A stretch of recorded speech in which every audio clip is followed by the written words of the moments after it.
My dear students, আজকে আমি একটি গল্প নিয়ে আলোচনা করব। প্রথমে প্রশ্নটি পড়ে নেওয়া যাক। প্রশ্নটি হলো, write a story with an ant and a bird. অর্থাৎ একটি গল্প লিখতে হবে একটি পাখি এবং একটি পিঁপড়েকে নিয়ে। তাহলে প্রথমে নামকরণ করতে হবে। এখানে নামকরণ করা হয়েছে an ant and a bird, একটি পিঁপড়ে এবং একটি পাখি। এবারে, once there was a small river through a green field. সবুজ মাঠের মধ্যে দিয়ে একটি ছোট্ট নদী বয়ে গেছে। An ant would live beside the river. একটি পিঁপড়ে সেই নদীর ধারে বাস করত। ওয়ান ডে, একদিন, দি অ্যান্ট ফেল্ট থ্রাস্টি। পিঁপড়েটি তৃষ্ণার্ত বোধ করল।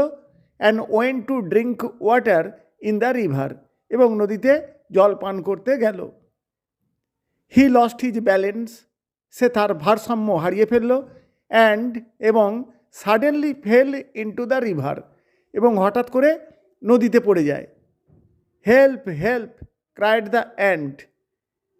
পিঁপড়েটি চিৎকার করে করলো, সাহায্য সাহায্য বলে। He was struggling for life in the water.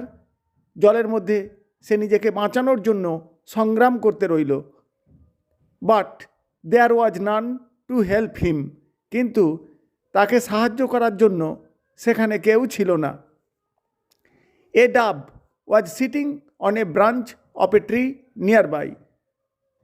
নদীর কাছে একটি গাছের ডালে একটি ঘুঘু পাখি বসেছিল। He noticed the bad condition of the ant. সে ওই পিঁপড়েটির খারাপ বা শোচনীয় অবস্থাটি ভালো করে লক্ষ্য করল। He felt pity on the ant. সে তখন পিঁপড়েটির প্রতি তার দয়া হলো। He at once broke a wide leaf from the tree. সঙ্গে সঙ্গে সে একটা চওড়া পাতা গাছ থেকে তুলে নিল বা ভেঙে নিল। And dropped it near the ant. এবং পিঁপড়েটির কাছে পাতাটি ফেলে দিল। The ant climbed on the leaf. পিঁপড়েটি পাতাটির উপরে উঠল। And came to the bank safely.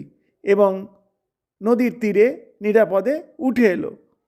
Das, এই রূপে, হি সেভড হিজ লাইফ। সে তার জীবন বাঁচিয়েছিল ফ্রম ড্রাউনিং, ডুবে যাওয়ার হাত থেকে। One day the ant again came to the bank in search of food. অন্য একদিন আবার পিঁপড়েটি সেই নদীর ধারে এসেছিল খাবারের সন্ধানে। He heard the cooing of a dove. সে শুনতে পেল একটি ঘুঘু পাখির চিৎকার। He recognised that it was the same bird who saved his life. সে চিনতে পেরেছিল এইটা ছিল সেই পাখিটি যে পাখিটি তার জীবন বাঁচিয়েছিল। আফটার এ হোয়াইল, কিছুক্ষণ পরে, হি স এ হান্টার উইথ এ গান কামিং দেয়ার। সে দেখতে পেল একটি শিকারীকে যে তার বন্দুক নিয়ে সেখানে আসছে। The Hunter aimed at the ডাব উইথ হিজ গান। আর সেই শিকারিটি তার বন্দুকটিকে নিয়ে ঘুঘু পাখিটির দিকে তাক করছিল। জাস্ট অ্যাট দ্যাট টাইম, ঠিক সেই সময়ে, the ant bit on the hunter's leg. সেই পিঁপড়েটি শিকারিটির পায়ে কামড়ে দিল। সুতরাং the hunter's aim was not successful. ওই শিকারিটির লক্ষ্যটি সফল হয়নি, অর্থাৎ সে লক্ষ্যভ্রষ্ট হলো। And the bullet of the gun hit a branch of the tree. এবং বন্দুকটির গুলিটি একটি গাছের শাখায় যেয়ে লাগলো। দ্য ডাব হার্ড দি সাউন্ড। সেই ঘুঘু পাখিটি সেই শব্দটা, অর্থাৎ বুলেটের শব্দটা শুনতে পেল। And flew away from there in fear. এবং ভয়ে সেখান থেকে উড়ে চলে গেল। দাস, এইরূপে, the ant saved the life of the dove. ওই ঘুঘু পাখিটির জীবন বাঁচিয়েছিল পিঁপড়েটি। অ্যান্ড ফেল্ট হ্যাপি, এবং খুব আনন্দ পেয়েছিল। এই হলো গল্প। এবারে আমাদের মরাল বা নীতি কথা লিখতে হবে। মরাল হলো, a good turn always deserves another. অর্থাৎ একটা ভালো কাজ অন্য ভালো কাজকে ঠিক ডেকে আনে।